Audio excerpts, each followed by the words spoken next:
வணக்கம். இன்னைக்கு நம்ம அப்சல்யூட் ரெக்ரெஷன் சாப்டர் 7 பார்க்க போறோம்.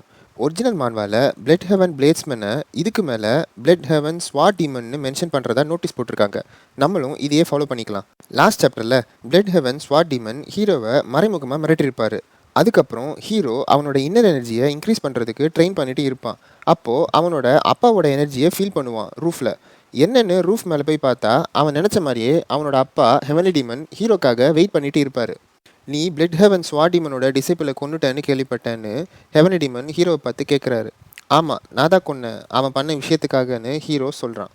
அப்போது ஹெவன்லி டீமன் எனக்கு என்ன விஷயம்னுலாம் தெரிய வேணாம், பிளட் ஹெவன் ஸ்வாட் டீமன் இந்த விஷயமா என்கிட்ட பேச வந்திருந்தாரு, உனக்கு ஏதாச்சும் தண்டனை கொடுக்கணும்னு சொல்கிறாரு. ஹீரோக்கு பிளட் ஹெவன் ஸ்வாட் டீமன் பண்ண விஷயத்தை பார்த்து ஆச்சரியமாக இருந்துச்சு. ஏன்னா அவர் அப்படிப்பட்டவரே கிடையாது. என்னது, நான் அவரோட டிசைப்பிளை கொன்னதுக்கு உங்ககிட்ட வந்து எனக்கு தண்டனை கொடுக்கணும்னு சொன்னாரான்னு ஆச்சரியமாக கேட்டான் ஹீரோ.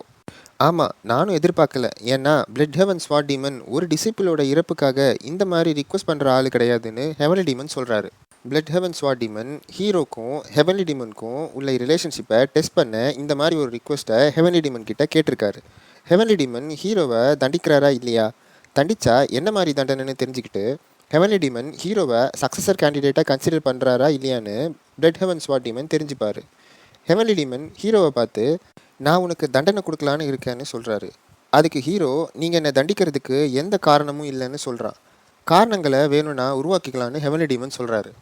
ஹண்டிங்க்கு போயிருந்தப்ப எந்த டீமன் சுப்ரீமை நம்புறீங்கன்னு என்னை பார்த்து கேட்டல, அதுக்கு அப்போ நான் எந்த பதிலும் சொல்லலை. இப்போ சொல்கிறேன், நான் எந்த டீமன் சுப்ரீமையும் நம்பினது இல்லை. நம்ம டிமானிக் கல்ட்டில் ஹைராக்கி அண்ட் டிசிப்ளினை அமைக்கணும்னு சொன்னேன். சும்மா கரப்ஷனை போக்குறதுக்குன்னு சப்பசாக்கு சொல்லாமல் உன்னோட உண்மையான நோக்கம் என்னன்னு சொல்லுன்னு ஹெவன்லி டீமன் ஹீரோவை பார்த்து கேட்குறாரு. அதுக்கு ஹீரோ எனக்கு என்னமோ நம்ம டிமானிக் பாத்தை மறந்துட்டோன்னு தோணுதுன்னு சொல்கிறான்.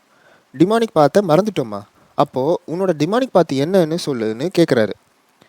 என்னை பொறுத்த வரைக்கும் டிமானிக் கல்ட்டோட நோக்கம், அதாவது என்னோட டிமானிக் பாத்தும் என்னன்னா அப்சல்யூட் ஈவிலை அழிக்கிறதுன்னு ஹீரோ சொல்கிறான். ஹெவன்லி டீமனுக்கு சரியாக புரியலை. அப்சல்யூட் ஈவிலை அழிக்கணுமான்னு கேட்குறாரு.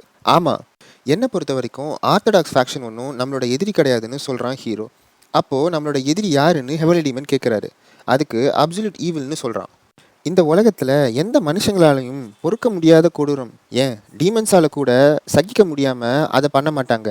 நீதி நேர்மன்னு சொல்லிட்டு இருக்கிற ஆர்த்தடாக்ஸ் ஃபேக்ஷனால் லெஸர் ஈவில்ஸ் தான் சமாளிக்க முடியும். அவங்களுக்கு அப்சல்யூட் ஈவிலை சமாளிக்கிற அளவுக்கு திறமை இல்லை. ஏன்னா ஆர்த்தடாக்ஸ் ஃபேக்ஷனோட மூல ஆதாரமே மறப்போம் மன்னிப்போம்.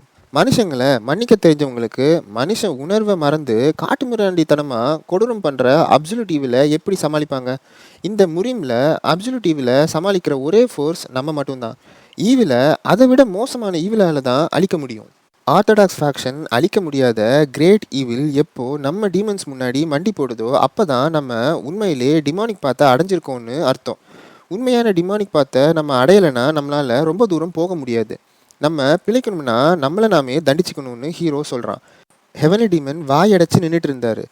ஹெவன்லி டீமன் இந்த விஷயத்த இதுவரை எங்கேயும் கேட்டதும் இல்லை, அவர் யோசிச்சது கூட இல்லை. ஏன்னா ஹீரோயே டிமானிக் கல்ட்டில் இருக்கும்போது இதை உணரலை. உலகம் முழுக்க சுற்றும் போது தான் இதை உணர்ந்தான். வேற ஏதாச்சும் முட்டாள்தனமான யோசனைகள் இருக்கான்னு ஹெவன்லி டீமன் கேட்குறாரு. அவரோட கெத்தை விட்டு கொடுக்கவே மாட்டார் போல. இல்லை, இப்போதைக்கு அவ்வளோதான்னு ஹீரோ சொல்கிறான். எனக்கு இப்போ தெரியுது ஏன் பிளட் ஹெவன் ஸ்வாட் டீமன் உன்னை தண்டிக்க சொன்னாருன்னு. அவர் உனக்குள்ளே ஏதோ ஒன்றை பார்த்துருக்காரு, என்னை வச்சு உன்னை டெஸ்ட் பண்ணுறாருன்னு ஹெவன்லி டீமன் சொல்கிறாரு. நான் சக்ஸஸர் கேண்டிடேட்டாக வாய்ப்பு இருக்குன்னு நினச்சிருப்பாருன்னு ஹீரோ சொல்கிறான்.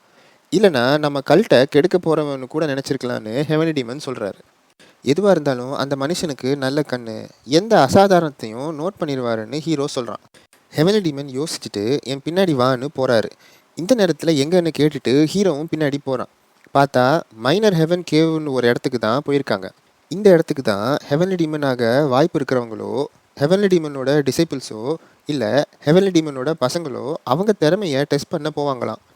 உள்ளே போகிறது ஈஸி, ஆனால் உள்ளே இருக்கிற தடைகளை தாண்ட முடியலைன்னா அவங்க வாழ்நாள் முழுக்க உள்ளே மாட்டிப்பாங்க. இந்த பரீட்சையில் பாஸ் ஆகிறதுக்கான வாய்ப்பு பாதிக்கு பாதி தான்.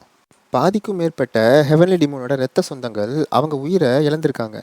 இந்த பிளேஸ் எவ்வளோ மோசம்னா ரொம்பவே லட்சியவாதியான ஹீரோவோட அண்ணனே இந்த கேவுக்குள்ளே போகணுன்னு ஒரு வாட்டி கூட சொன்னதில்லை. இந்த தடையை ஹீரோ ஒரு நாள் கடந்து தான் ஆகணும். அப்போ தான் ஹீரோவால் ஹெவன்லி டீமன் ஆக முடியும். இதுக்குள்ளே போக சொல்கிறீங்களான்னு ஹெவன்லி டீமனை பார்த்து கேட்குறான் ஹீரோ. உன்னோட வயசு இருக்கும்போது தான் நானும் உள்ளே போனேன்னு சொல்கிறாரு. வெளியில் வர உங்களுக்கு எவ்வளோ நாள் ஆச்சுன்னு கேட்குறான் ஹீரோ. 2 மாதம்னு சொல்கிறாரு. அதை கேட்டு ஹீரோ ரொம்பவே ஷாக் ஆகுறான். ஏன்னா ஹீரோவோட அப்பா தான் இதுக்கு முன்னாடி இருந்த ஹெவன்லி டீமன்லேயே ரொம்ப திறமையானவராம். அவருக்கே 2 மாதம் ஆகியிருக்கு இந்த குகைக்குள்ளேருந்து வெளியில் வர. என்னால் மட்டும்தான் 2 மாதத்தில் வர முடிஞ்சுது. மற்றவங்களாம் ஆவரேஜாக 3 வருஷம் எடுத்துக்கிட்டாங்கன்னு சொல்கிறாரு ஹெவன்லி டீமன். எந்த விதமான ப்ரிப்பரேஷன்ஸும் இல்லாமல் இப்படி ஒரு இடத்துக்கு போக சொல்கிறீங்களா என்னன்னு கேட்குறான் ஹீரோ. நான் உன்னை தண்டனை கொடுக்கணுன்னு தான் நீங்கள் கூட்டிகிட்டு வந்தேன்னு சொல்கிறாரு ஹெவன்லி டீமன். ஹீரோ யோசிக்கிறான். பிளட் ஹெவன் ஸ்வாட் டீமன் சொன்னாருன்னு உங்கள் பையனை திரும்பி வருவானா இல்லையான்னு கூட தெரியாத இடத்துக்கு அனுப்புறீங்க. உங்களுக்கு நிஜமாவே உங்கள் பசங்க மேலே அக்கறை இல்லையா, இல்லைனா நான் இன்னும் பலசாலியாகி இந்த கேவை விட்டு வெளியில் வருவேன்னு நம்புறீங்களான்னு. ஹீரோ மனசை திடப்படுத்திக்கிட்டு ஒரு முடிவெடுக்கிறான். சரி, அப்போது உங்களை விட சீக்கிரமாக வெளியில் வர பார்க்குறேன்னு சொல்கிறான். அதுக்கு ஹெவன்லி டீமன் உன்னோட உயிருக்கு எதுவும் ஆகாமல் பார்த்துக்கோன்னு சொல்கிறாரு. இதோட சாப்டர் 7 முடிவடைகிறது. உங்களுக்கு இந்த சாப்டர் பிடிச்சிருந்தா லைக் பண்ணுங்கள். கூடவே மிஸ்டிக் ஸ்டோரிஸ் தமிழ் சேனலில் சப்ஸ்கிரைப் பண்ணிக்கோங்க. அப்போ தான் நான் நெக்ஸ்ட் சாப்டர் அப்லோட் பண்ண உடனே உங்களோட ரெக்கமெண்டேஷனில் காட்டும். நன்றி, வணக்கம்.